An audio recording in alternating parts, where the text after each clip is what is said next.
Bagaimana saya menanggapi orang yang menyakiti atau memperlakukan saya dengan tidak adil? Ini adalah pertanyaan refleksi kami untuk hari ini.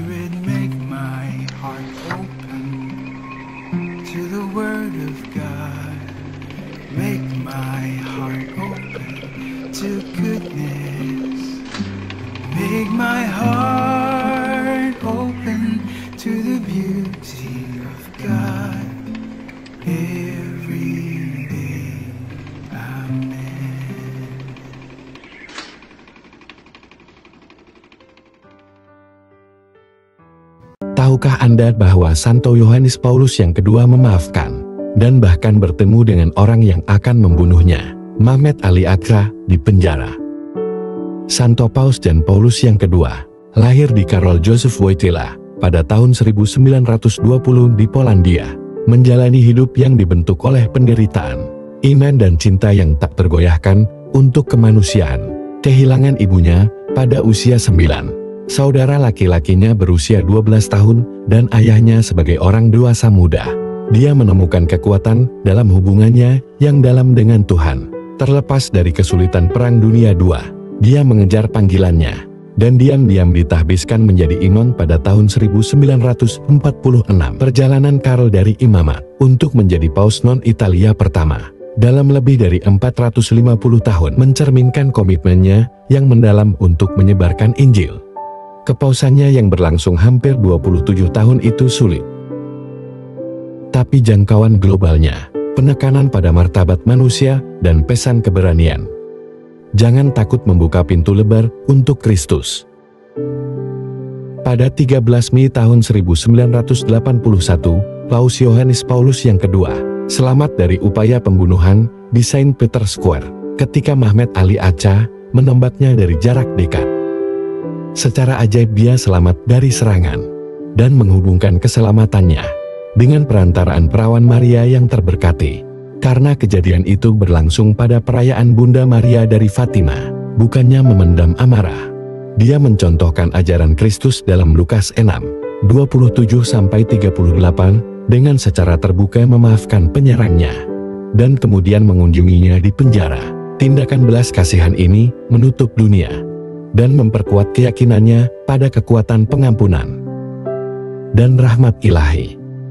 Sepanjang masa kepausannya, Yohanes Paulus yang kedua bekerja tanpa lelah untuk mempromosikan perdamaian, persatuan, dan hak asasi manusia. Dia memainkan peran penting dalam jatuhnya komunisme di Eropa Timur, khususnya di tanah airnya Polandia. Ajarannya tentang keluarga, kaum muda, dan martabat kehidupan manusia bergema di seluruh dunia, mengarah pada pembentukan Hari Kaum Muda Sedunia, dan kontribusi signifikan terhadap doktrin Katolik.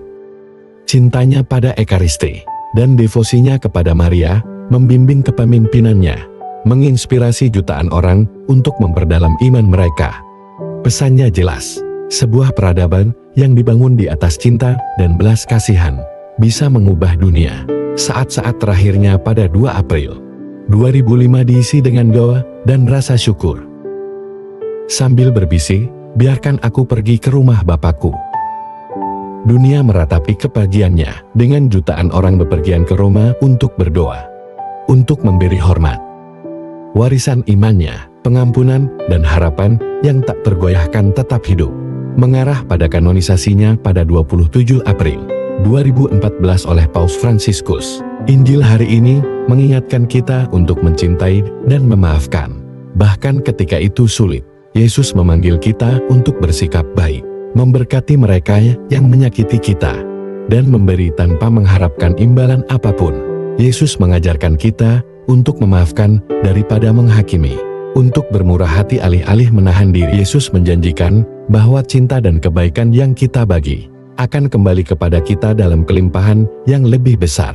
Mari kita berdoa. Dalam nama Bapa, Putera dan Roh Kudus, terima kasih atas cinta tanpa syaratmu, penderitaanmu, kebangkitan, dan kenaikanmu. Maafkan untuk saat kami gagal mencintai musuh kami, untuk memberkati mereka yang mengutuk kita, atau memberi tanpa mengharapkan imbalan apapun. Isi kami dengan keikhlasan untuk mencintai dan memaafkan. Seperti Santo Paus Paulus yang kedua, berhembuslah dalam diriku, ya Roh Kudus, agar segala pikiranku kudus. Bertindaklah dalam diriku, agar pekerjaanku juga kudus. Pikatlah hatiku, agar aku mencintai yang kudus. Kuatkan aku ya Roh Kudus, agar aku memperjuangkan yang kudus. Amin. Dalam nama Bapa dan Putra dan Roh Kudus. Amin. Tuhan memberkati keluarga saudara dan saudari. Tuhan memberkati gereja Katolik kita. Don Couples for Christ.